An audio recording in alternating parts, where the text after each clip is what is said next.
Hi, Dino Tripodis from Whiskey Business. Tonight on the podcast, actor Ralph Scott. But we're not going to talk about acting. Ralph Scott sees dead people. And that's before we even drink any whiskey. Tonight on Whiskey Business.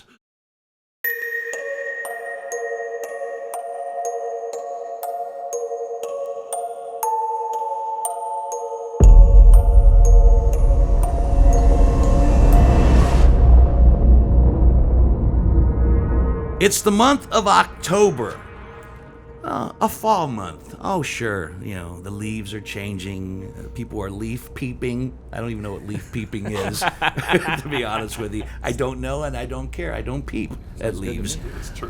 But it's also the month of Halloween, the scary month, the month where things go bump in the night. I go bump in the night. Usually after drinking too much whiskey, and I have to get up and pee and don't quite navigate correctly to the bathroom, and bump I go. But it is the month of odd things that can happen, and I'm sure you or somebody close to you has told a story, a ghost story of some sort, where they said that they've seen something or felt something, and those stories get shared, be it around campfires or fire pits or whatever the case might be.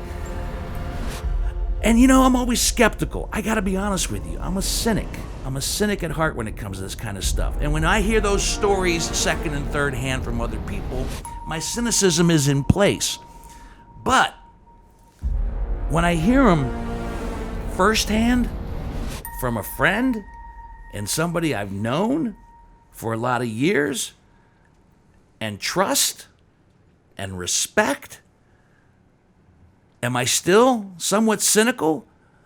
Yeah, but I've got to listen with an open ear and an open mind, and that's what will happen tonight on Whiskey Business with our friend Ralph Scott, who claims to see dead people, not just recently, all his life. Hi, I'm Dino Tripodis, and welcome to Whiskey Business, a podcast not so much about whiskey as it is one with whiskey, of course, with the Whiskey Business crew, taking care of things on the audio side, Mr. Greg Hansberry. Yep. And on the fabulous YouTube side, the amazing John Whitney. I am? Yeah. Okay. Yeah, you are. Yeah, I trust that you are. And before we start talking to Ralph, of course, our guest bottle this evening is Old Forester. This is our 106th bottle, boys.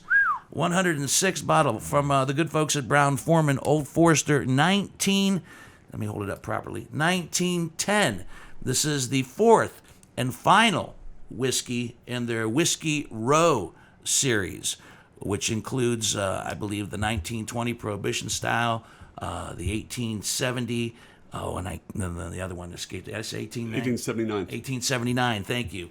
Each of those years has significance in the making of the bottle. In 1910, you're saying, what's the significance in 1910? In 1910, the bottling plant that they put the Old Forester whiskey into caught fire and went down.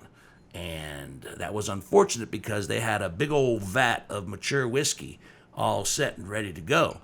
And rather than lose that whiskey, they decided to barrel it up again and put it in a second new charred oak barrel. So when Old Forester started to recreate the 1910, that's exactly what they did to come up with the same tasting notes and flavor. It runs about $55 a bottle, just a little bit over the, we say we like a bottle that's $50 or under, but we've gone above and beyond that. But it'll be about $55 a bottle.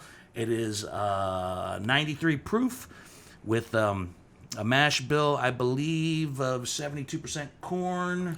I like how you looked at me. 18% rye, and another 10% of the malted barley. And it's good. It's good. I sampled some of this when I was in Tennessee as well, and then I brought back a bottle when I was in Louisville. So, Ralph Scott, welcome back, I should say, to Whiskey Business. You've been with us before, but in a different capacity. Take a sip of the 1910. Tell me what you think, boys. Hansberry, you've developed a pretty good nose. I want to see if you pick up on a couple things right out of the gate. No. Okay, thank you. It's good, but nothing pops. It's It should pop that I poured you a $20 glass you did, while the you rest did. of us had a $5 one. Yeah, Ralph poured it like it was Welch's grape juice. I do have 3 kids. You're my boy, Ralphie. I mean, it's good, but sometimes you can taste like a strong vanilla or strong cherry. There you go. You didn't pick up on the vanilla? I mean, I did, but not like... Not strong. Well, I don't think it's supposed to be strong because I think it's a pretty damn smooth whiskey. It is. I like it. Yeah. My novice is not a slam on the Old Forester 1910 here. No, it's not a slam. I know. No, it's good. You're just not picking up on it. Exactly. How many Old Foresters have been on the show? We've had the rye. We had Jackie on. We had the birthday bourbon. We had the rye. We've had the Old Forester 100 proof. We've had just a good old everyday bottle of 86. I believe. Did we have the Statesman on? I think we had the Statesman on. Yep. Bourbon BS guys. We haven't had with the Bourbon BS guy. No, I didn't take the Statesman over there. I took the 1920 over there. No, they brought it here. Oh, they brought it here. They brought it here. Yeah. There's still some more out there. They're all pretty solid. I love them all. They're good. Yeah, that's one good thing. Well, that's why Brown-Forman decided to invest, $20 million into rebranding and bringing Old Forester to light because they knew that it was a good product. Brown-Forman owns Jack Daniels. Oh, my favorite. Yeah, right? So while Jack Daniels is solid, they decided, well, what else can we make solid and incredible? And that would be the Old Forester line of products. So enjoy that. All right, before we get started with our guest, Ralph's got a couple of things to mention before we get moving. The Premise is back at Shadowbox Live on the Upfront stage, October the 22nd. It's going to be a great one. Jeff Gage is competing again to, retain his crown, if you will. He'll be going up against Mike Larson, who has been chomping on the bit to be a competitor. He was actually on the show as a special and he's a great panelist. writer. Yeah, so he's a great writer. We need to throw them for a loop, a He really difficult premise. said in a text message, make it hard. Yeah. Oh boy, he said, make it hard. So I may just make it. He's a pro, man. Make it a little more of a in-depth premise rather than something very generic. So he wants to earn his keep. But that's October the 22nd. Show starts at 8 o'clock on the Upfront stage at Shadowbox Live. Tickets available as we speak. Jeff Gage, Mike Larson, and Bobby Dodds. Right. Very funny, Bobby Dodds, on our show as well. And so the other social medias. Well, and as this episode airs, last week was International Podcast Day. It was. So thanks to Channel 10 who did a little piece on whiskey business. They came here to do it. Nice. They came here to do it. It was nice. They actually got a little shot of our, what I called on 10 TV, our creative distillery. If that's what you want to call it. That's what I call it. We have a link to that piece on right now on Instagram, and it'll be on Facebook and things. It's a fun thing, just about on podcasting in general and kind of that culture. Is that the line item on your taxes, the creative distillery? Don't even ask me about filing taxes in 2020. Don't ask me how I'm going to do that one. It's going to be a nightmare for my accountant. Let me just tell you that much. But if I pay again, we got issues. Well, we're on all your favorite podcasting apps, and rate and review us on whatever podcasting app you're listening to us on right now. Of course, YouTube. You can watch this podcast, YouTube with Dino Tripodis. Subscribe to us there. We always pop up in your feed. Instagram, Facebook, Twitter, whiskeybusinessshow.com. Yeah. All right. We'll enjoy this tonight as we sit down with my good friend Ralph Scott, who, as I said, a lot of you might recognize Ralph if you're watching the YouTube video portion of this program as one of the mainstay actors in the city of Columbus. I jokingly said on Facebook Live, you're in every play that's out there. It seems that way. You're one of the most constantly working actors in town as far as the stage goes. Yes, and that's kudos to you, my friend. Right? It's a reflection of your talent and what you do. Thank you. Okay. No, you're welcome. I love you. You're welcome. And you were on the podcast a long time ago. Yeah, with Johnny Osbeck and Rick and Napoli. When we talked about an actor's life. Yeah. And we talked just about, how tough it is to be an actor and living in Columbus, Ohio, and still trying to, do national things, but at the same time, make a living here at home. Yes, which is close to impossible. Close to impossible, and yet you seem to do it. But over the years, last year especially, because that's when we got this germ of an idea, we were doing our Halloween podcast last year, and we had some great stories from stories from Studio 35. Right. About how haunted that place was, and we had some people telling different stories. Right. Tim Farron was on talking about a spirit, how he was a banshee that notified him of his father's death, and Yes, I've had that a lot. it was great. But you were actually hanging out, and we started to tell some stories as well. And I Yeah. went, "You're coming on next October," And I because said no. You said no, and you said no. Why? Because Initially. I don't talk about this to... Because it bothers you, it frightens you, it disturbs you. It disturbs me. I'll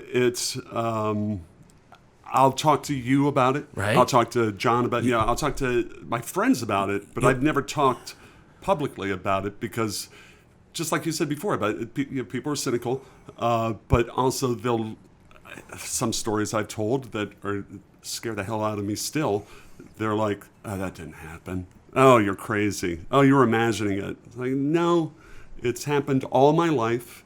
It's happened. And my mom just sent me all of her kids our baby books of the first 7 years. And I was looking through it the other day, and at 5 years old, she wrote, "Ralph is terribly empathetic. He's very considerate of people's feelings, but he is petrified of ghosts and skeletons on Halloween. And when we ask him why, he says because they're real." And that was at 5-6 years old. And that was going to be my first question. What was the first time you had an encounter or saw something that made an impression on you that was not of this world? Do you remember? I would say it was in 72 when we first moved to Athens. My father was a journalist, so we moved. I was born in Florida, and then we moved to Connecticut, New How York, old are you in 1972? Chicago. I was in second grade. So what is that? 7 years old? Yes. What is second grade? Yeah, I don't fucking know. Nine? Yeah, okay. Nine years Something old. like that. You're 9 7 years old going in on second 8. grade. We moved into our house. Second grade. I was 14. I was held back. I was held back. We moved into our house on East State Street in Athens, Ohio. Real quick, I hate to stop already, but isn't Athens a very quote unquote hot area? Hotbed of supernatural activity? Yeah, I've heard that. We've got Athens, Sims Ohio. Cemetery down there. And it's also heavy into Indians, the Shawnee, So, which Indian Tecumseh. burial grounds? Yeah. Okay. All right, it's right in So itself. the house that I lived in till 83, 84, the first thing I saw there, I would constantly see a Union soldier with no teeth, and he would always either be standing at the top of the stairs when you're walking up the stairs. It's a 3-story house and a basement, and he'd just be there. Smiling, though, but not grimacing. Smiling. But it wasn't a good feeling. It was a horrible feeling. And you would see him, you would be laying in bed at night and he'd be standing in your doorway. I can remember throwing the blankets over my head and going, "Please be gone, please be gone, please be gone." Look up, he's still there. Going, "No, God, no, please, please, please." And then saying "Our Father," and then he'd be gone. Okay. So I would see him in the basement where our laundry was. We had a laundry chute. And underneath the stairs, I would always see this little African-American girl. And she always stayed in the same place, and she'd always be crying. And the other person I would see would be this woman, a woman in white. She was All in your house? All white, yeah. All of these people in your house? Yes. How old was the house? Well, the house burned in early 1900s and then was rebuilt. And it turned out the foundation, we found out, years and years later that it was part of the Underground Railroad. Okay. All right. So, well, that's starting to make some sense now in respects to some of the figures that Yeah, that and you're I seeing. never told anyone about this. And at my older brother's wedding, my sister, we have 4 kids. I'm the middle boy, and Nicole's the youngest. And we started relaying stories and describing the same people. She saw the same 3 people. This is 20 years later. Oh, whatever. yeah. Yeah. When you saw these figures the first time, did you say anything to anybody? Say anything to your parents? Or say anything to Never. them? I never Why? said. Why? Like, Mommy, I saw, were you afraid that they would just write it off as your imagination as much as a lot of kids would have at that age? Initially, I thought I was crazy. You thought you were crazy. Yeah, At yeah. 7, you thought you were crazy. Yeah. At 7 years of age, you had the collection of thought to sit down and going, I think I'm nuts.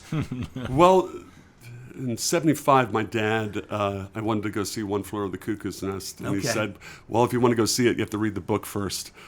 So I read the book, and he took me. That was my first initiation of crazy, and I was like, "Well, I better not tell anybody because Because they're going to put me in the... they're going to put me with I'm going to be And I'm Jack also Nicholson. I don't belong there. dyslexic. I don't belong here. Also dyslexic, and I never told anyone about that until college. But I don't think back in the '70s people knew what I know you're dyslexia was. dyslexic. Yeah. I mean, I could go down another rabbit hole completely. Yeah, How I do know. you learn all those Don't do lines? it. You Don't do listen it. to How it. do you learn all those lines if you're dyslexic? Okay, but that aside, so you see a soldier from the Civil War. Did you say if it was a Union or Confederate soldier? Union because it was blue, gold buttons. Blue gold buttons. Okay, and you see just a lady in white. But the lady in white. My parents got divorced in '78. The woman in white only showed up when something was wrong, when there was a huge fight in the house or something like that.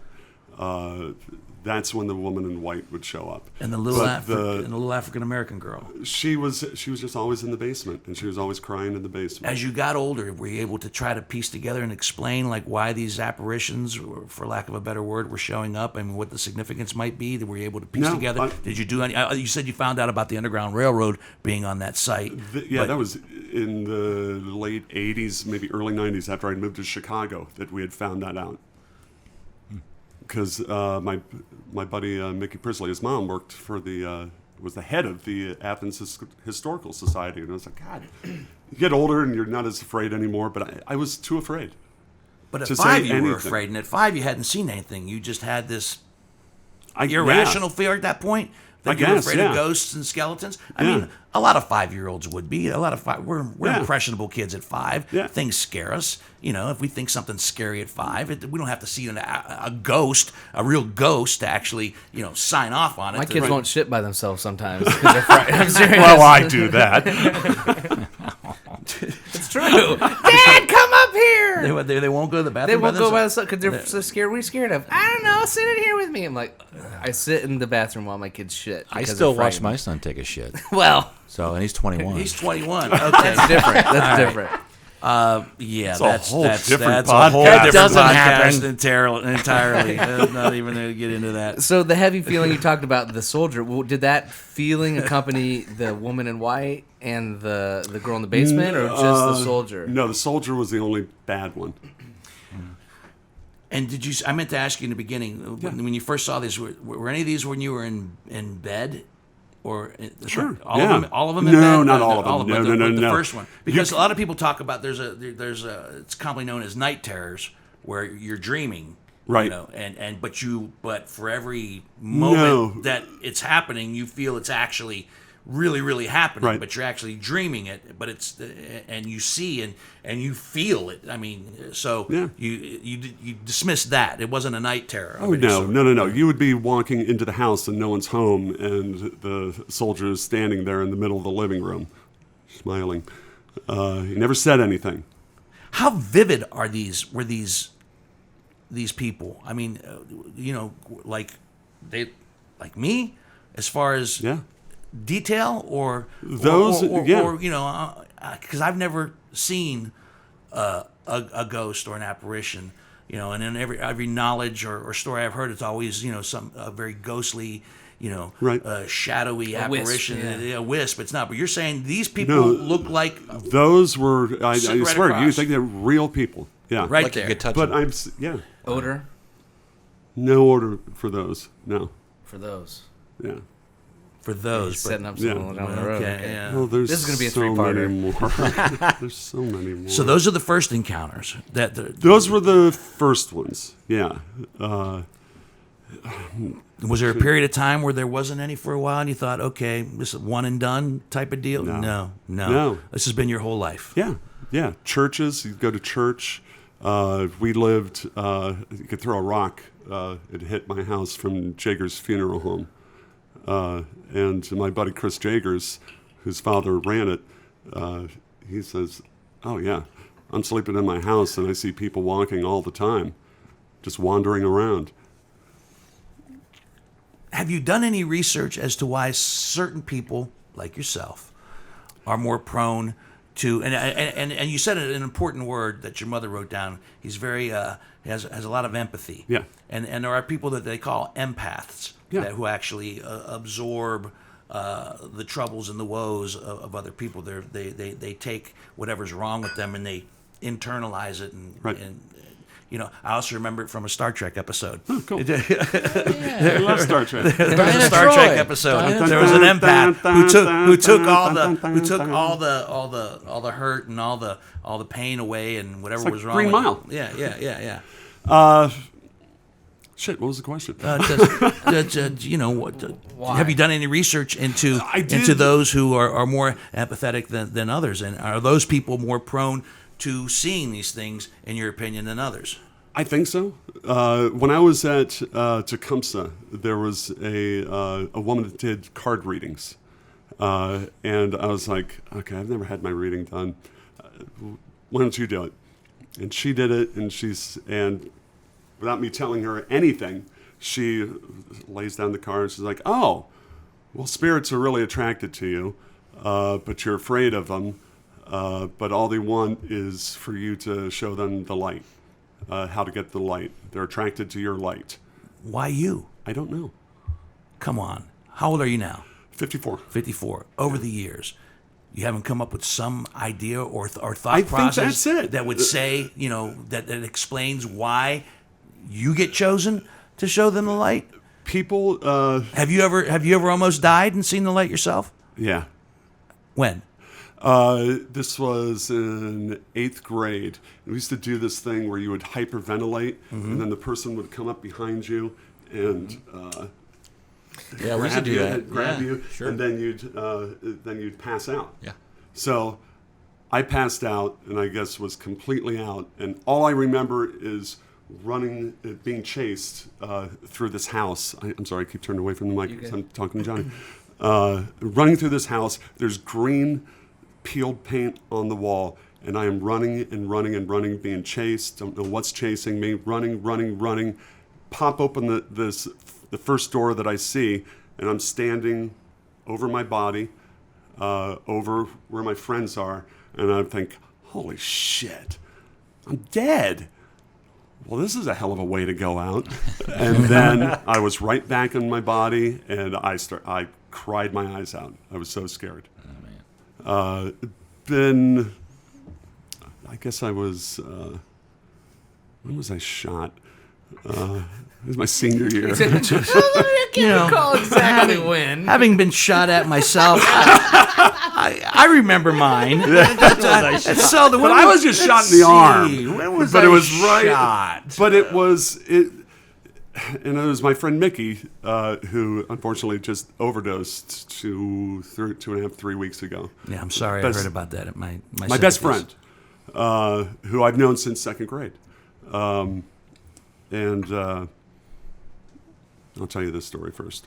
The night that he died, I was going to bed. I swear to God, I felt like I was tripping. So I'd done shrooms before in my younger years, in my 20s or 30s. The actor, you? Yeah. Oh, dude. But every time... Nobody's judging. Oh, thank you. Every time I closed my eyes, demons. Everything I thought of turned to demons and turned to monster. I mean, it was horrifying. Never felt like that before. Never felt like it since. I kept sitting up in bed. I was like, Jesus Christ, what the hell is wrong with me? When you say demons, monsters, what do they look like? What do they sound like? What do they appear as? And this is why you're sleeping, right? These are nightmares, or you're actually seeing demons? No, I laid down, closed my eyes.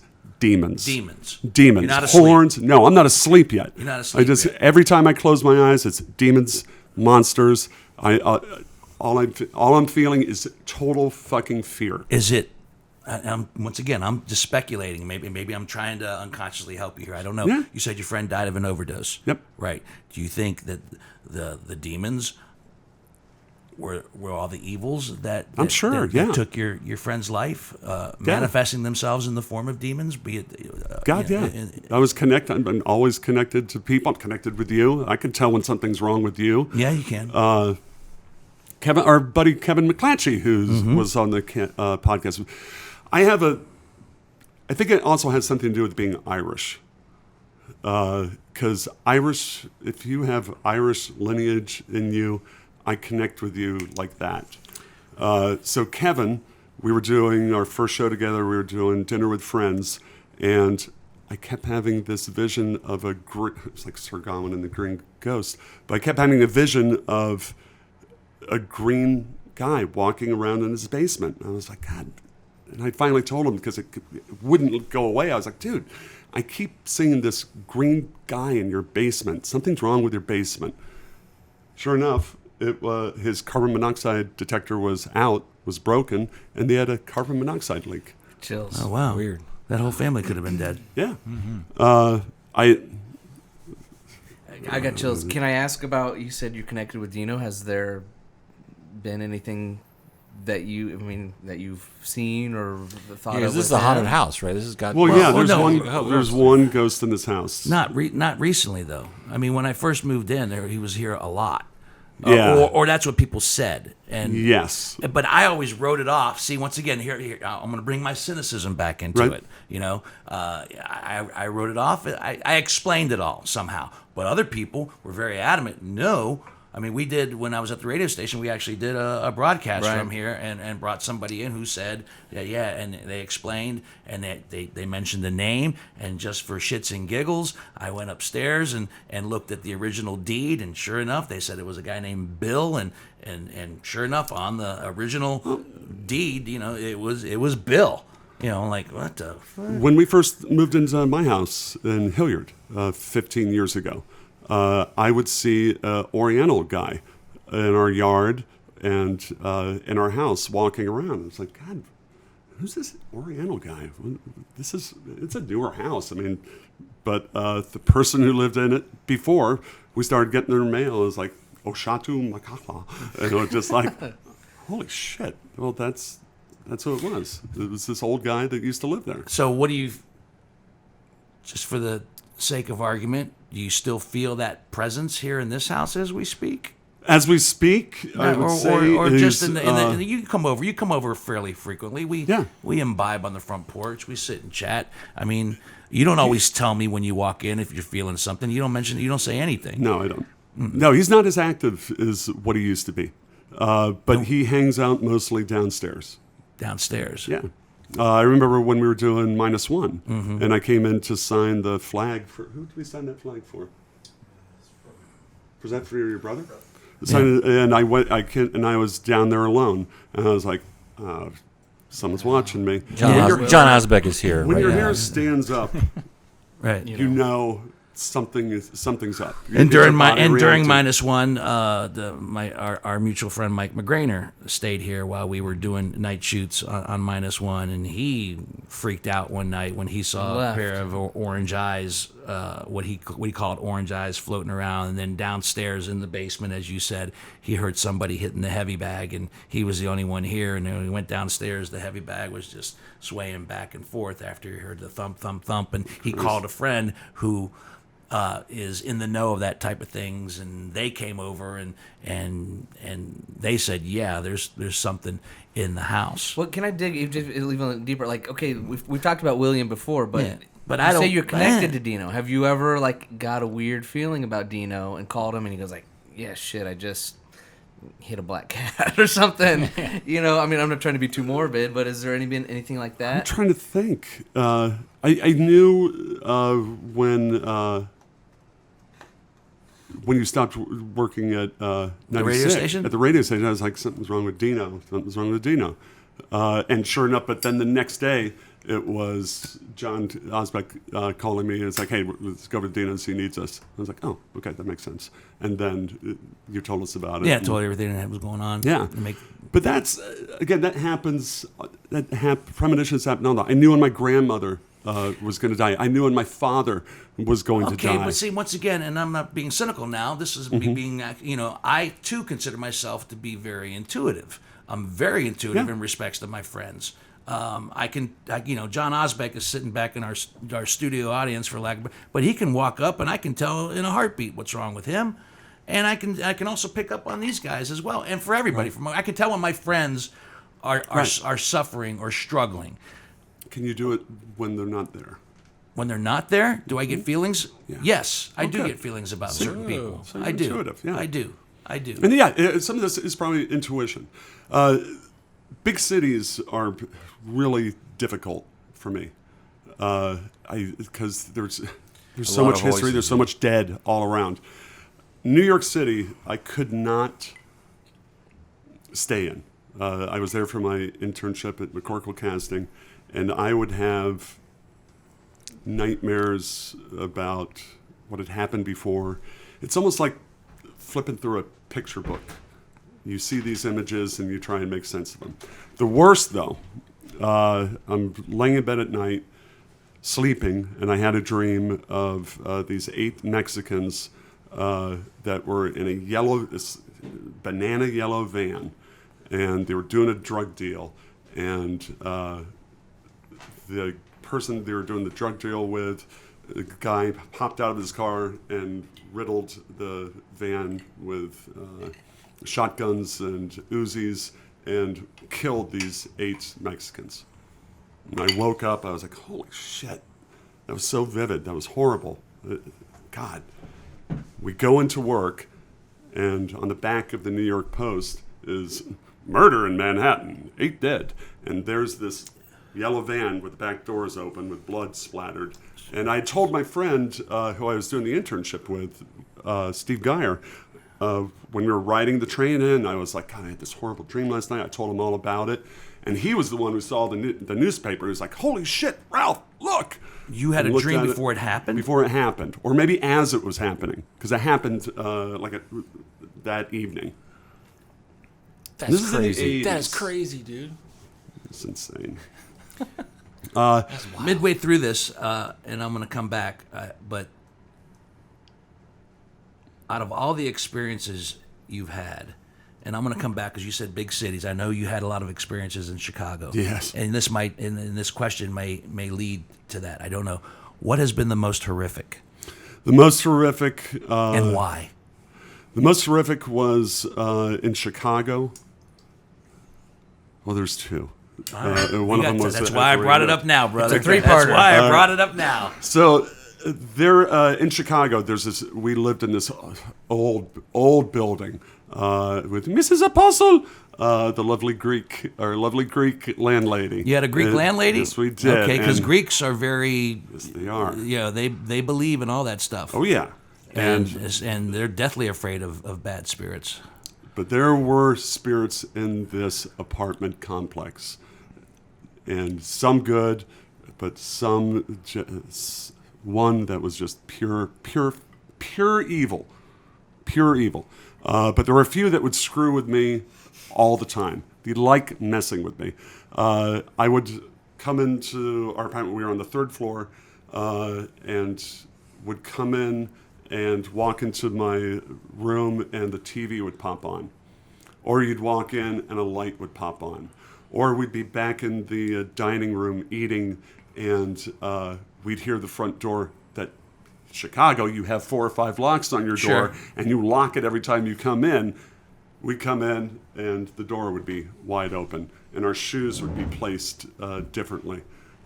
Silly little things like that. Little pranks. Well, but, and Pranks. I'm sorry. You're saying we. This is, My wife. Your wife at the time. Yeah. So Well, fiancé at the she's seeing time, yeah. this too, Yeah, though. So yeah, this and isn't just No, you. this isn't just me. No, But she's seeing she's seeing the after. There was the No, aftermath. but she does see that when I'm walking into a room or something in our apartment, and lights will suddenly pop on. And see, okay, I'm going to come back to cynical again. Lights popping on, TV popping on. That could be, a current running through the electric that does something.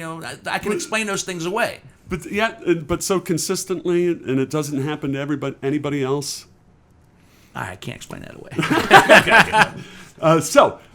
Downstairs, down the basement, right next to this huge fucking old boiler, there's all these storage places. And then there's the 4 washers and dryers. And way back in the corner, doesn't matter if you turn the light on or not, there is one corner there that is pitch black. And that's where this beast is. The evil? The truly evil is. most evil. And I hated going down there. 90% of the time, we would go to the laundromat up the street.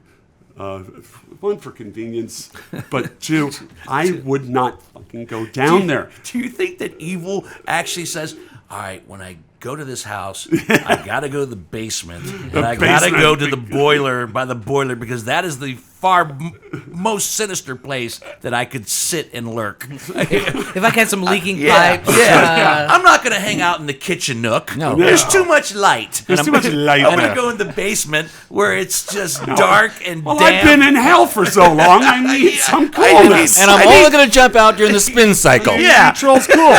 I want to go someplace that actually suits, what I'm all me. about. What if all the demons are in on the laundromat game? The laundromat game. Yeah, so they've got all the laundromats and they're making just quarters after quarters after quarters because nobody will go in the basement. And do they all hang out? And like, dude, I have found the best fucking Yeah, basement to Ralphie's hide in. such I a can't wait sucker. to just scare the shit out of this guy. Lots of action in that basement.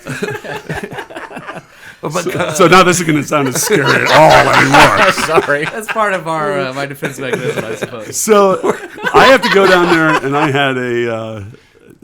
had a shoot or something where I had to wash this shirt, and I was like, "Oh shit, I'm gonna have to go down, and I'm gonna have to go and wash this shirt."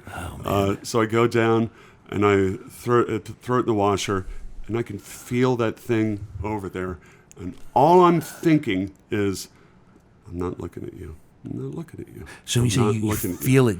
I can feel it. My hair is standing straight And if you up. turn around, you think you're going to see it? Yes, Oh, but fuck. all I'm thinking, Okay. not saying a word, all I'm thinking is, I'm not looking at you, I'm not looking at you, I'm not looking at you, I'm not looking at you, trying to distract myself. As soon as I start the cycle, I hear, as clear as day, "Look at me." Oh, no. No. Fucking freaked my ass out. I never went back down there again. Oh, wow. And it was because it freaked me out. I was like, fuck, they can read my thoughts. Shit. Yeah. I'm Look fucked. at me. Look at me. So anytime I ever hear anything, a line in a show or something of "look at me," I was just like, Can we change this line, please? Line change. I worked at Gino's East downtown. Good pizza. Gino's East, brilliant pizza. When I was there, I was in the original building. The original, and if for those of you kids at home that don't know, Gino's East was founded by 3 cab drivers, all in the mafia. So Gino's East was this very, very old building. And underneath, there was actually dirt in the basement, but nobody went in the basement. That's where all the rats were, kids. But nobody went down there. But that place was haunted as hell. And I am not the only one in that place where you would hear your name. They call you out. They call you out. They call you out by name. They call you out by name, or you feel a hand on your shoulder while you're at the computer. I say everybody. To try to get you to go to the basement or just in general? No, just in general. But the basement nobody went to because the rumor was that there were bodies buried down there. But now that building has since been torn down and Bodies rebuilt. from mafia days. Mr. Bartoli, Put him in the basement of Gino's East and bury him. Or put him in the sausage press. Well, maybe. Yeah. Whatever the case might be. Gross. Pepperoni kids. Hanging out with the pizzas.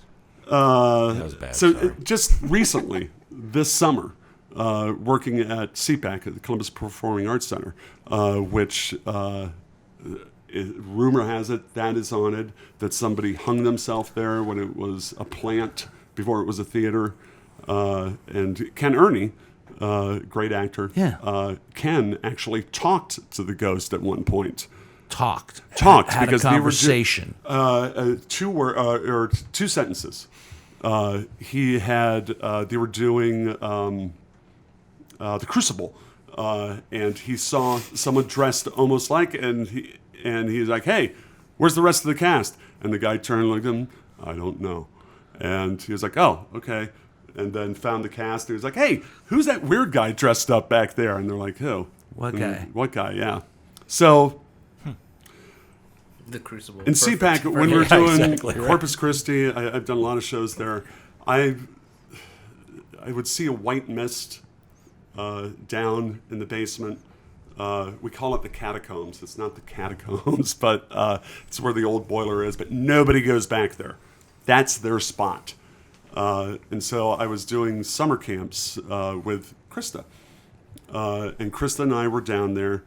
And we were filming for this thing called Project Greenlight. The kids are making movies, and they all want to be down in the catacombs.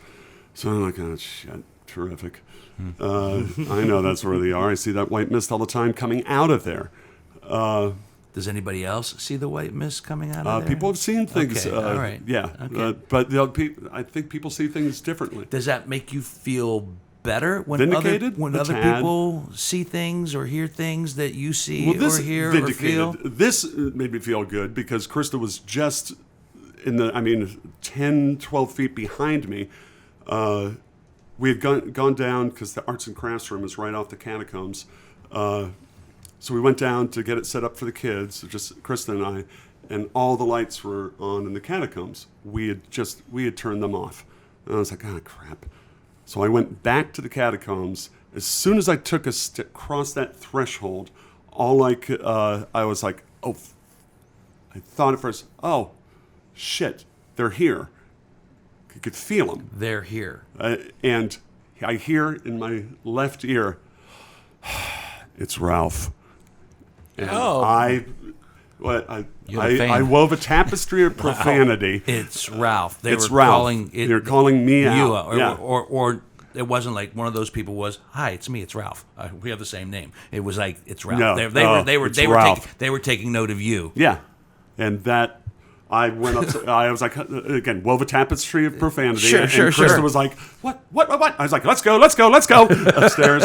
And I was like, "Look at me," and all the hairs on my arms were standing straight up. The hairs right back here were all standing. I was like, "Are you looking at this? Are you looking at this?" And she's like, "Jesus Christ, what happened? What did they say? What happened? What is it?" And I was like, "They called me out. They called me by name." And she's like, "Okay, well, we don't have to go down there." Huh. Let me ask you a question. Something you said earlier, and I want to see if these thoughts ever pop into your head now. You didn't say anything when you were a kid about anything you saw when you were 7 years old because you thought that your parents or whoever you told it to would think that you were crazy. Yeah. As an adult, and as you started to experience these things through your adult life, especially as in your adult life, your mature, sensible thinking years, did you ever think for a second that maybe you were a little crazy? No. Did the thought maybe No, pop into your mind that I might that maybe I'm a little off or insane, concerned? Because Chicago. Because people who are watching this go, that dude's crazy. He's not experienced. There's something wrong. There's people who are going to be looking at that and saying, there's something wrong with him. He's nuts. He's creating these things in his mind on his own. So my question is, at any point, did you question your own sanity? Probably earlier on, but once I got out of college and moved to Chicago, it like solidified. It was like, oh, okay. And Tecumseh, it was like, oh, cool. Other people are seeing this. I'm not crazy. Tecumseh, down in Chillicothe, Ohio. The Great Seal of Ohio. That's Sugarloaf Mountain. And when the Shawnee would die, they'd hang their dead from the trees from a week so they could see what they were leaving behind, and then they'd burn the bodies. Down at Tecumseh, there's hundreds of ghost stories of these of the Shawnee. The biggest ones, stage left. For actors, if you're in the audience, it's to your right. But if you're on stage, it's up to your left. Let me help. But up on stage left, audience members would see a panther walking back and forth. Tecumseh means panther crossing across the sky. They would also see during the Parade of Chiefs a clear Indian dancing up there. So I always knew about it. In Tecumseh, they were extremely protective of me. I was the only one who never fell off their horse. And we had a shitload of horse riders and a lot of speed. People would break collarbones, wrists. In the 2 years I did it, I never fell off. And they would always, we'd live in these hooches, which were pretty much garden sheds. But you would have a padlock, and no one knew your combination of your padlock. And the guy that I was living with, he was playing Harrison, but he wanted to live with his boyfriend at a hotel. Didn't want to live on the mountain, so I got a hooch to myself. It was like, sweet, bragger. Yeah. So the hoochie and the hoochie. the hoochie and the hoochie, hoochie and the coochie. So every night, you make your bed every day, otherwise wolf spiders will get into your bed. What? Those big fucking spiders, those big wolf spiders. What, wolf spiders won't get into a made bed? Well, no, they can't. But you want to make your bed, make it high and tight. High and tight. Yeah, so they don't. No bugs, but especially the most spiders don't get in your bed. So the ghosts would, after shows, so we'd come down and there'd be a coffee mug stuck in my neatly nice bed, or shirt, or pencil. So after then, the last month and a half after every show, it was, okay, let's go down and see what they did. What they left for you. What they left for me. And it was they locked up, right? They were really cool. They were cool. great. They were nice. Yeah. Wow. So, but before this, the first month, my friend Bill Geddes and Pierre was a full-blooded Lakota Sioux. And his father was a medicine man. And the Lakota Sioux and the Shawnee did not get along. So he would wake up all the time with warriors standing over his bed and just staring at him. And we always talked about stage left. It was like, well, let's go up stage left and let's see if we can contact the spirit. And again, I don't like this. I don't like to fuck with them. Because still, I don't understand it enough. It scares the shit out of me. But the three of us went up stage left after the show to see if we could communicate with it. Did not take more than 30 seconds for the bush in front of us to start to shake, and it started throwing rocks at us. Wow. And till where finally we're like, okay, this is a bad decision. Let's just get the hell out of here. But there were great stories of our costume designer, my first year. You have Indians and you have the frontiersmen. And at the base of the mountains where all the sheds are and everything, our costume shop, and where everyone's living. And we have a beautiful, huge campfire. And the costume designer came down. The show had just started, and she saw a frontiersman sitting at the campfire, and she's like, "Oh, Jesus!" And she came up behind him and was like, "Hey, you're supposed to be on stage," and put her hand on his shoulder, and her hand went right through. And she took off and never came back again. Wow. We lost our costume designer. Wow. I have a question. ahead, John. The activity at that site, was it associated with proximity to that tribe, or do you think there were like some people buried there, or what do you It's think? definitely all Shawnee. Yeah. It's definitely all that tribe. Yeah. Yeah. Because that's the mountain where they hung their dead from. Wow. So there has to be an echo or Something. something left over from that. But yeah, Chicago. Indian stuff is. Oof. Yeah. The stuff last year, same thing. He got freaked out last year too. with Man, the I was pretty stories. loaded.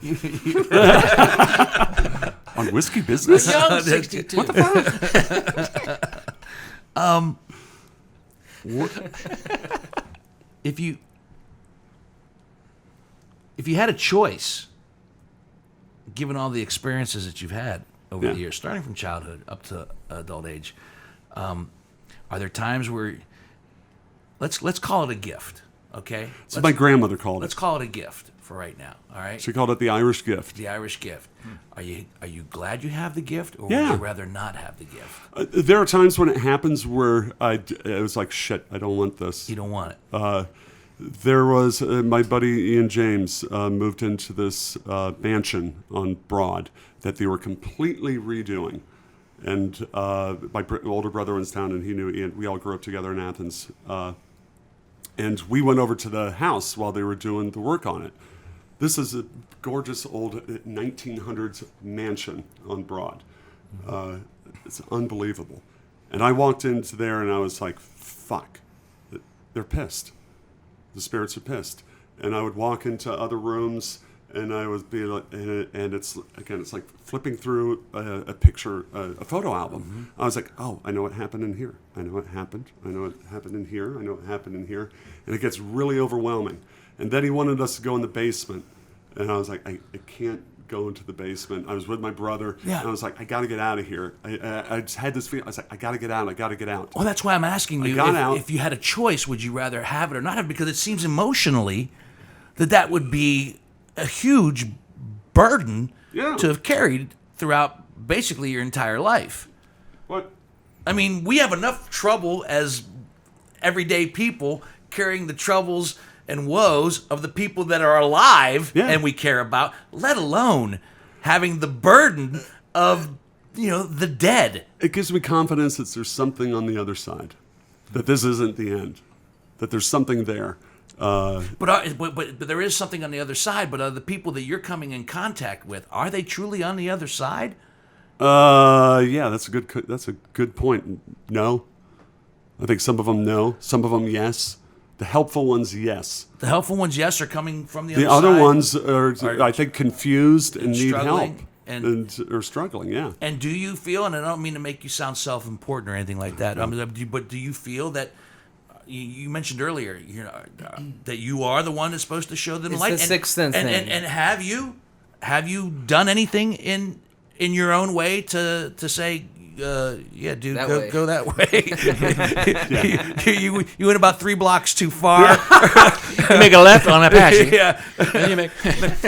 Okay. 2 blocks down is purgatory. Don't go there. If there. you I keep don't wanna go walking there. and then Traffic hang there a will left, hang you up there's the forever. light. There's the Go light. down that Go in corridor, there. and then when you get there, when it gets really, really bright, keep going, dude. Keep going. Don't stop. It's all right. I mean, do you ever feel that? Do you feel that you've been selected to do that, and have you done that?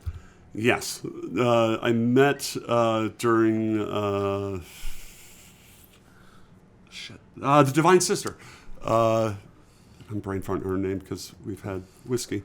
But I told her about what I had experienced in my life, and she was like, "Oh, well, you're fine. You just need to connect with Saint Michael. Saint Michael, the protector, is Saint Michael, the one who helps with spirits." So she gave me this. It wasn't really a prayer. It was I don't. invocation, but it was something to say every day. And do you say it every And day? I do say it every day, and that has helped. So basically, you're kind of, for lack of a better description, pawning it off on St. Michael to say to do the heavy lifting because that's what he does, and that's what he does. But I also tell him to protect me from the evil spirits. Yeah. Those are the bad ones. And do you feel protected from the evil spirits? Yes. Are you now? Catholic? Yes. Are you I was raised Were you Catholic. Yeah. St. Michael's. He's a badass. Yeah. Talk about Raised- Chicago. We went to St. Matthew or St. Michael, Well, and there was a statue of him driving a sword through the demon's head. Yeah. This right here. I have an ankh, I have a crucifix, and I have Moldavite. That's the Father, Son, the Holy Spirit. Okay. And I feel the Moldavite definitely protects all of it. But you're still It concerned protects. about the evil. Yeah. And back to... Back to that. I'm coming. Shit. Careful. I just knocked my mic over. Come back to the evil. The evil that was in that house. Mm-hmm. I got to get out of here. Got out of there, and this was July. My brother and his family were coming down and were visiting, and we went to the house. But as soon as I got out of the house, I developed a fever of like 102, almost 103, which is ridiculous in the fucking summer. Right. But all I could see was this demon. What do you look like? I was like, did you ever see Nightmare Before Christmas? Yeah. Almost the potato sack guy. Yeah. That's the closest thing I can compare Okay. it to. Just for those who Just who if you need a visual, need a that's visual. the Tim Burton closest fans. thing I can come to. And I felt that I was like, fuck, this thing followed me home. It followed me out of that house, and it's followed me home. And now it's fucking with me. I was throwing up. I couldn't do anything. And I had read somewhere that if this happens to you, draw a picture of it, burn it, and say on Our Father. And I did it. And the second I fucking did it, the fever broke and it went away. That was a shitty one. I keep fucking hitting my What was a mic. shitty one? That one. Oh, That was a shitty that was one. a shitty- That was a shitty experience, yeah. Shitty experience. I thought you meant that was like a shitty ending to the story. I go, no, that's pretty awesome. That's pretty compelling. Chicago, we would. I had a comedy group in Chicago, and we performed all around the city. But our main place in performing was at Excalibur. Excalibur was this old castle that has been around since the 1800s, and in the 1905, 1906, a ferry tipped over in the Chicago River, and like 800 people drowned. And they used this place as a mortuary. Oh. But now it's this huge nightclub. I know you're talking about downtown by the yeah. post office. Yeah. Yeah, I've seen it too. So there are hundreds of stories of people picking up girls or talking to people that suddenly disappear. But we used to perform there. And upstairs, all the way up in the attic, was where we would rehearse. And I was the head of the group, so I'd always get there first. And you'd get there and just like, son of a bitch. You could tell people were watching you. They're all staring at you. They're all watching you. But I would relay these stories in Chicago, and these other waitstaff people would be like, "Whoa, my house is haunted. Can you come over and look?" Yeah. And I'd be like, "Okay, yeah, well." You could make a career out of that. Well, that'll be That could be a $20. sideline. That's So what I asked, I can go you over do to my that? buddy Yeah. Michael's house. I mean, your stories, I got to be honest with you, your stories tonight are better than the shit I see on Ghost Hunters Yeah, or AMC or too, any or of the whatever. other stuff that I see, them touting, with their devices and their machines, and I'm getting a lot of it's pinging over here to the right. A lot of OMs. Yeah. OVMs is that what they call them? I'm picking up don't know. orbs in my orbs. Yeah. Take a Yeah, picture. I'm going to take a photo of you. So way you can see the better. Orbs. Yeah. Cool. It's good. But so my friend Michael asked me to come over because he said my dog acts really weird, especially outside. I've heard that animals definitely pick up on the dead. And he was like, "Can you come over?" I was like, "Yeah."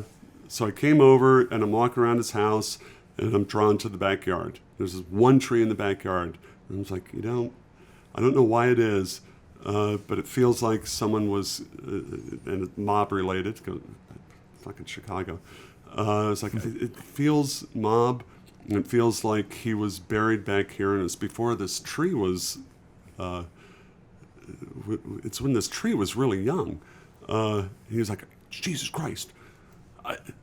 my dog comes out here and won't go near the tree. It's always freaked out. It's always freaked out. I was like, well, Yeah, what if I dog had won't to be on guess- a tree? Yeah, I was like, all right, well, it's my guess that somebody's buried out there in your little backyard, and he's really unhappy about it. And so we came back in, and over his fireplace, he's got this beautiful, it's bigger than that poster, your Cotton Club poster, of Jimi Hendrix. This fucking awesome picture, hanging over his fireplace. And I'm walking out, and I'm like, well, if you really want me to come back, I'll come back, but unless the ghosts don't want me here. As soon as I said that, this beautiful picture of his, I watched it happen, lifted straight off the wall, and then dropped and shattered on the floor. And I looked at him, I was like, that's a no, That's see a ya! no, see ya. And I They've was spoken. gone. Yeah. Wow. Yeah, leaving. It was like, And does oh, your God friend damn it. has your friend ever thought maybe to take it a step further if there is something buried under the tree to actually get in there and possibly He moved down a month later. Oh, really? He didn't want anything to do with it. No. Another apartment in Chicago, my brother and his girlfriend were living in, and their bathroom was just horrid. The bathroom? The bathroom was Come on, horrid. not the bathroom. I know, the I know your bathroom. kids get scared when they go to take a poop, but the bathroom, that should be, should you be know, the- the bathroom should be a safe haven. Well, it should be. Have you But ever no, seen that's The where you're- Shining? Come on. Yeah, well, all right. I I have. blame the man's diet. So I would. I poop with the Yeah, lights this- on at night, by the way. I poop with the lights on. So do I. So For the record. Biography title. Put the lights poop on. with the lights on. Hear that or my? That's it. That should have been the name of this podcast. I poop with the lights on. I poop with the lights You on. just I- named I poop with the lights on. So they had this little angel No. that was on that hung over their Write it down. their mirror in the bathroom, and it's no matter how many times they would turn it, and it's leaning against the mirror, so the wind can't blow it and push it. It's always turned the other Flipped. way, flipped. So the evil's Flipped. flipping it. Yeah, the evil's flipping it. So I came in and I was like, well, that's bullshit. And I flipped it back the other way and left. And the next morning, they're watching TV, and their TV goes out, Yeah. and then the face of this African-American woman comes onto their screen, and she's just crying. And I was like, they called me, and they're like, what the fuck did you do? We got some African, our TV's not working. All we see is this African-American woman crying on our TV. I was like, oh, that's the prostitute that was murdered there. Don't know why I said it, but I said it. You said it out loud. Yeah, That I was just like, oh, this flew out. prostitute that murdered there. And they were like, oh, fuck! That landlord told us that when we moved in. We never told you that. Holy shit. Oh man! So And did they move out a month later? they moved out a week later. They came and lived with us until they found a different spot. You're responsible for homeless people in Chicago. You got a lot of. You're responsible for a lot of people breaking their lease. For good reason. So we had a family reunion down in Missouri. Whole family. Even the divorced, everyone came together. It was a beautiful thing. And we had these two houses. And I could not sleep. I was like, God, I'm being inundated. These people keep walking up to me while I'm trying to sleep. The next day we go out and we're tubing on the lake. There's this huge houses all around this lake. We're tubing on the lake. I go out once, and all I can think is, Jesus Christ, there's arms grabbing at me. There's arms grabbing at my legs. And I got done tubing. I was like, okay, I'm done. I don't want to do it anymore. I'll just be the spotter for the rest of it. That night, I go to sleep, and there's, the lovely rock stairs that come up from a lake, because you park your boat on the bottom. There's a line of people coming up out of the lake and coming up to talk to me. And all of them are going, my house is wet. My house is wet. I have a wet house. And I was like, God damn it, what the fuck is that? What is this? Didn't say anything to anybody. Month later, I'm telling my sister, it's like, hey, yeah, that was so great. We need to go back to that. I was like, you know Fuck what? no, I'm not going. I can't go back there. No. And I told her the story, and she's like, Off are the you list. fucking kidding me? She's like, Ralph, in 1910, there was a What? there. Oh! 1910. What? Yee. Jesus. So in 1910, there was a. Did you know that? No. You fucking kidding me? No. I'm outing. No. I'm fucking I know outing. he's going to talk about 1910. I've never heard this story before. All right, finish the story. In So in 1910. 1910, they moved. I quit. There was a whole town. The whole town was down in this valley where the lake was. They moved everybody out, and they filled. They made it into a man-made lake, burying this whole town. But they did not move the graveyard. Aha. So months later, coffins were popping up. Oh, yeah. And she was like, oh, shit, guess that's it. And that was all these fucking poor ass souls coming up going, my house is The wet." government just didn't give a fuck back then. Yeah. Where was this again? Where This is Missouri. Missouri. Wow, Missouri. You know, Ah, Missouri. anything but the yeah. Cardinals is not worth a damn there. Damn. As we're getting close to wrapping up, before I start to wrap up, is there anything else that you might have had prepared in your mind that you wanted to share before we Apple wrap? Valley. Apple Valley. Go Apple ahead. Valley in Mount Vernon. All right. Patty's dad built this house at the top of this hill. It was a tea house. It looked like a big letter T. And they would go there for summers. When we moved back there from Chicago, that's where we lived. It was rent-free, but we're a ton away from Columbus and stuff. Sure. But we're like, it's rent-free, we got to do it. That place was one of the most haunted places I've ever been in, because it was their house. Shawnee would believe that all the spirits and everything rises to the top of the mountain. So if you're at the peak of the mountain, it's like the peak of power. And I think they all converged on this spot. Every night at 3:33, I would wake up and would walk out to go to take a piss, and you would hear, it's like a cocktail party going on in the living room. And I was like, shit, I got to be the only one hearing this. Okay, fine. My wife heard it. She would come into the house and it's like, somebody left the radio or the TV on or something. And as soon as she would step into the room, it would stop. My wife and my daughter were down at her parents', and it was me and the cats sitting in the living room in the middle of the night. I'm playing video games. And we would always hear above us, in the attic above us, boxes moving, being pushed across the floor. And I would look at and I'm sitting there with my two cats, and they're just looking left and right and following it. And I looked at my cats and I said, don't worry, it's nothing. As soon as I said that, boom! It's like someone took two giant fists and hit the house. The whole house shook. And I was like, okay, that's it, we're gone. And went into the bedroom. Bedroom was the only safe place. Why? Why? That was there because at night, the living room and the kitchen were theirs. They're having a party. So we had just moved in. All this shit is happening, and my sister-in-law comes to spend the night, or she's spending the week.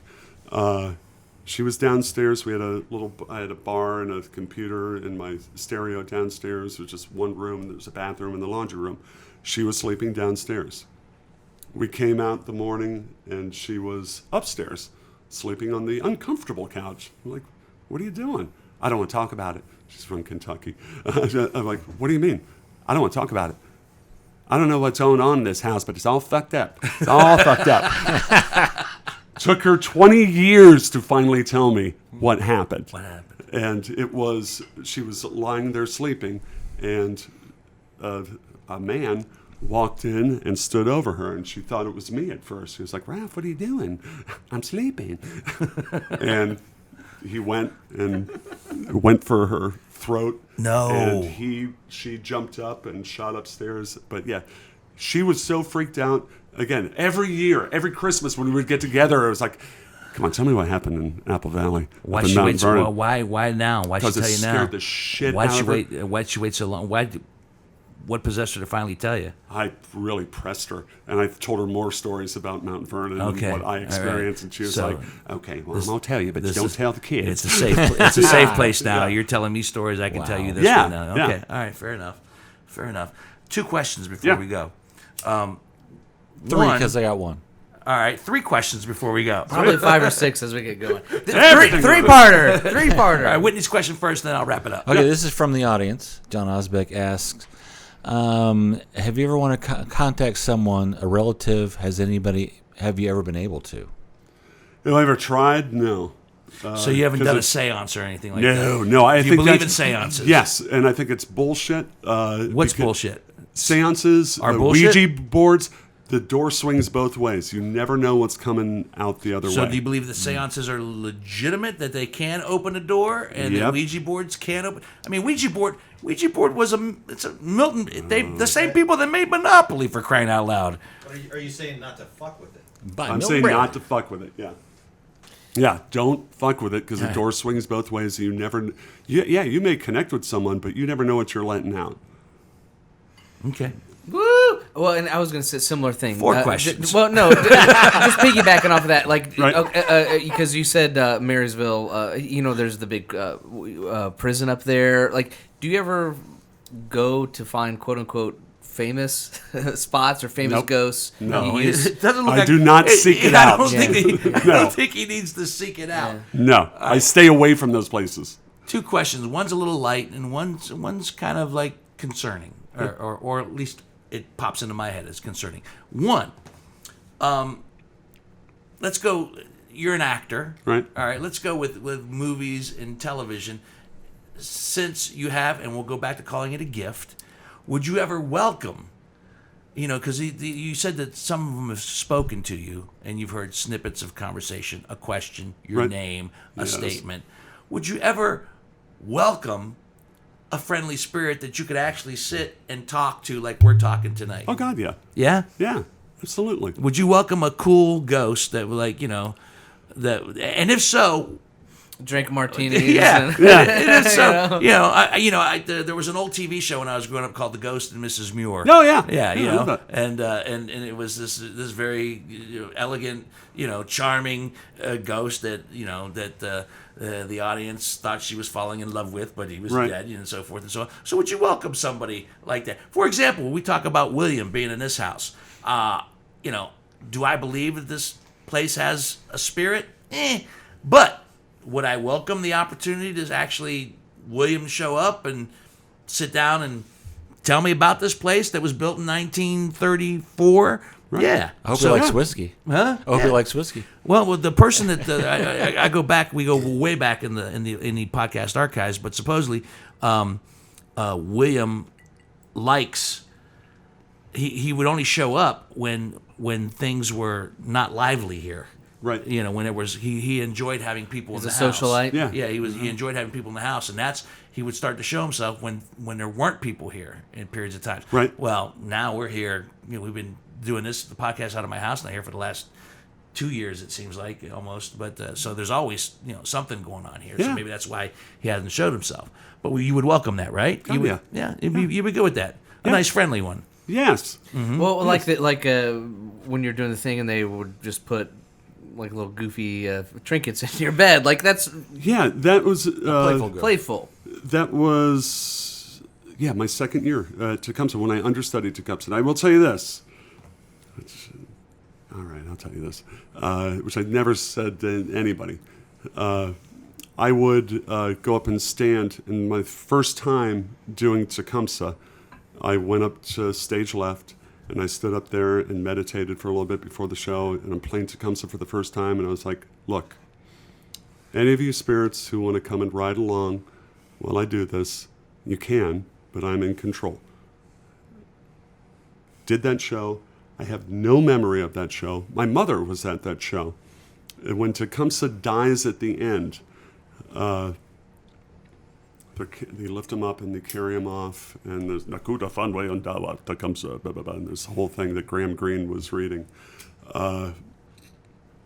As soon as that happened, there was this shooting stars, a meteor shower suddenly started, and my mother and the audience were like, huh? You heard this, oh, how did they do that? oh my God. I'm doing pretty good. And no, I'm dead, and all I'm thinking is, don't drop me, fuckos. Don't drop me. Pyrotechnics. Going out.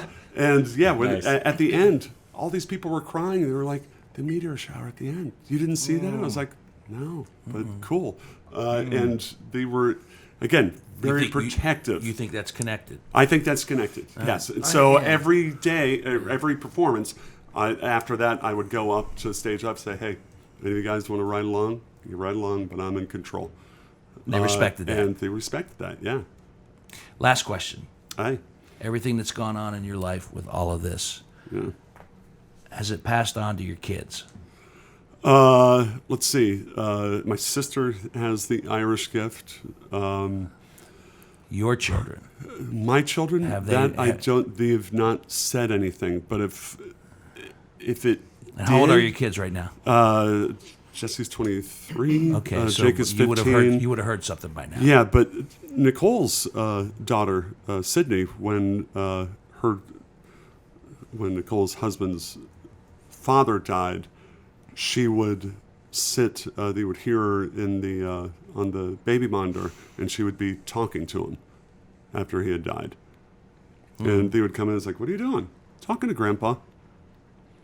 The reason I ask that is because while I have never seen anything or experienced, my daughter claims to have seen and experienced things in this house. You're seeing an old man at the foot of my bed, Right. And for just a second, and once again, a clear image, much like you say. Yeah. And then immediately gone. As I said in the beginning of the podcast, I'm somewhat cynical. Sure. But when I sit across from a good friend like you, who's experienced this all his entire life, and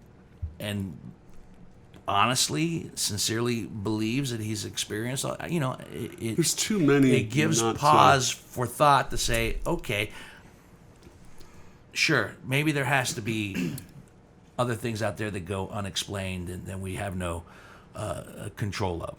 I'm not saying I don't believe in ghosts, but I feel like I can explain a lot of some of the everyday common things that may have Right. happened.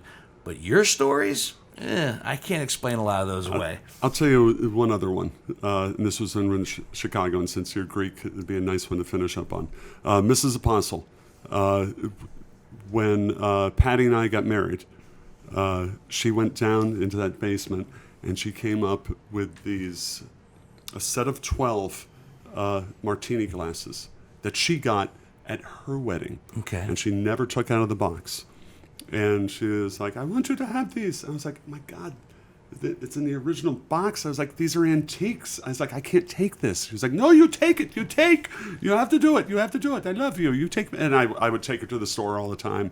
I would take care of her. And You were good to her. And her son, Peter Apostle, was a lawyer in Chicago, and he was always really cool. And he would like, hey, Ralph, maybe this month you don't pay rent. What do you think? I was like, yeah, that's great. I was like, you just keep taking him out of the store for me.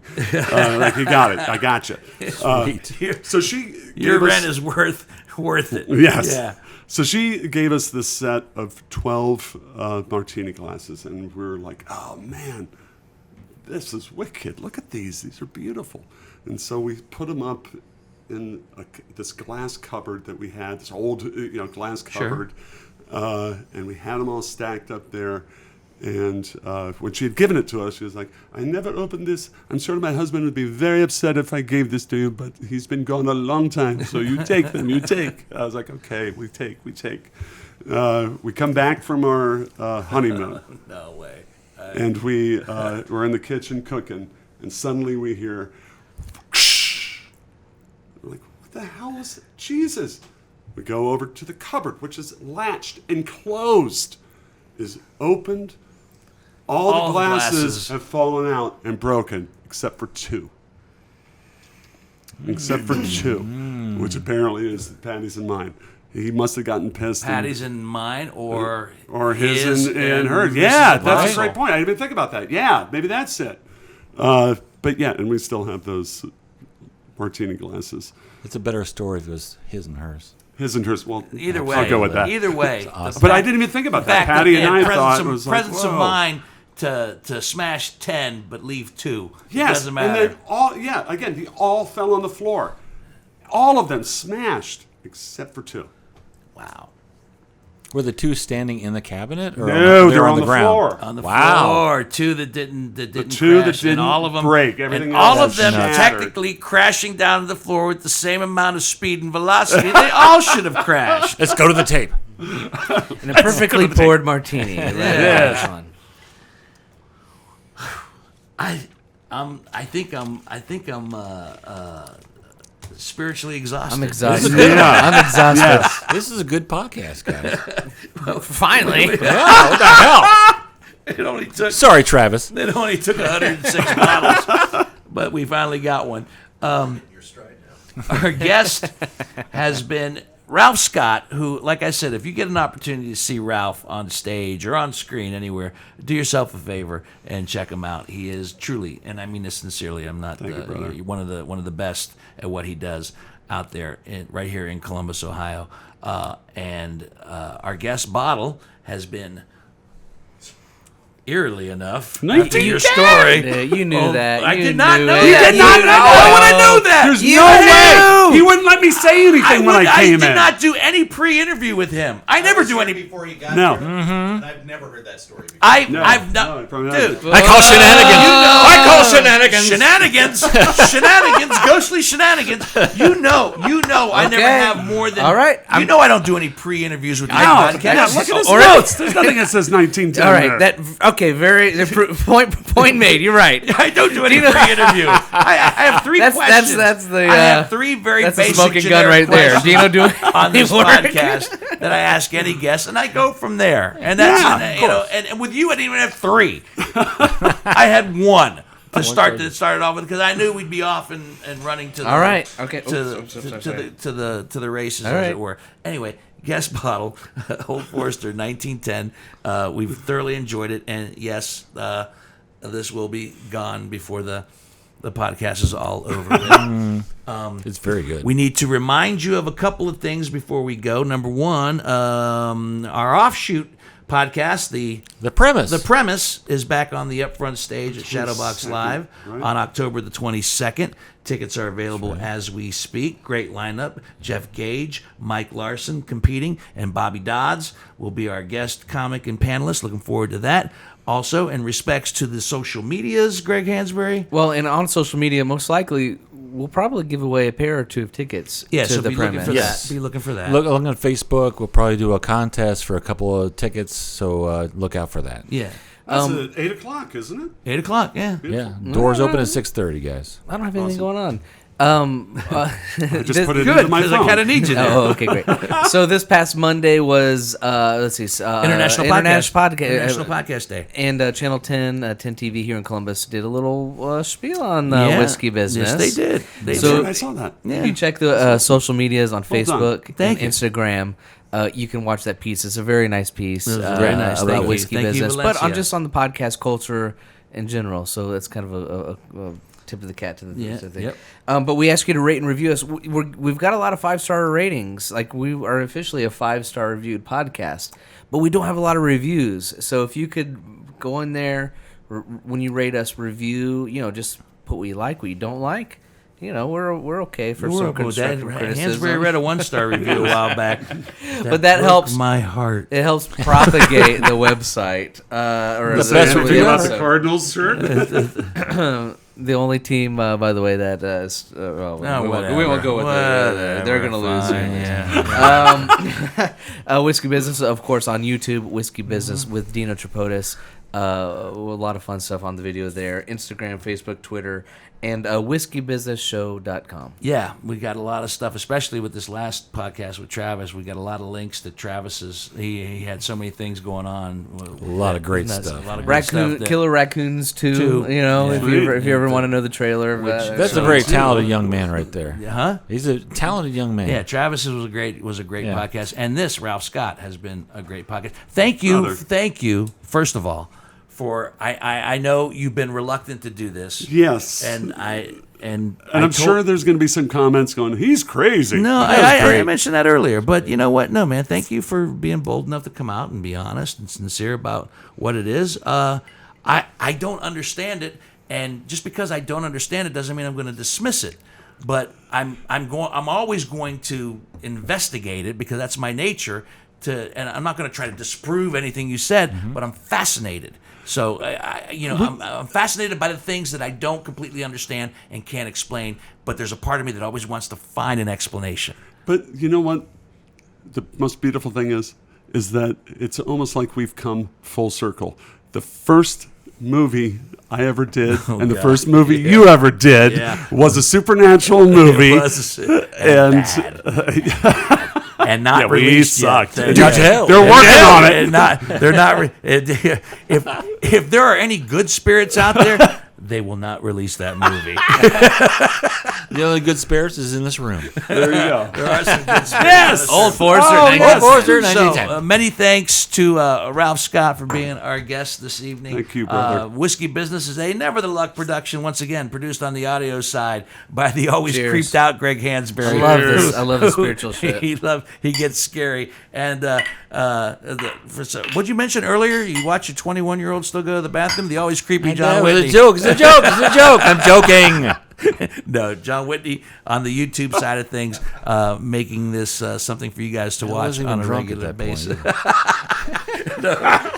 That came out really naturally. Like, doesn't everybody? Exactly. And our thanks to the guest bottle, Old Forester 1910. And so, as I close most of these on a regular basis, until the next bottle, see ya.